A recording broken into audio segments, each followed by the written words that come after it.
আমাদের দেশে অতি পরিচিত এবং জনপ্রিয় একটি ফল হচ্ছে আমলকি। আমলকি একটা মহা ঔষধি যে বলা হয়, ত্রিফলা যেটি বলা হয় তার একটি ফল হচ্ছে আমলকি।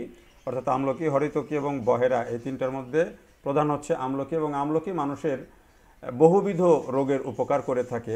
আগে আমাদের দেশে আমলকি বলতে যে স্থানীয় যে ছোট ছোট আমলকি ছিল সেগুলাই বেশি প্রচলিত ছিল, কিন্তু বর্তমানে হাইব্রিড জাতের যে আমলকি সেই আমলকি বাজারে এসেছে এবং এটি প্রচুর পরিমাণে চাষ হচ্ছে।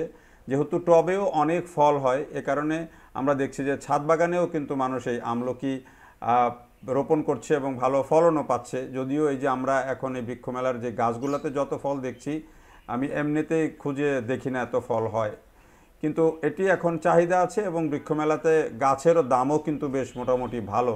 18-20 হাজার টাকা পর্যন্ত একটা গাছ বিক্রি হচ্ছে ফলসহ। তো আপনারাও ছোট গাছ কিনে চাইলে একটা আমলকির গাছ বাড়ির আঙিনায় বা ছাদে লাগাতে পারেন।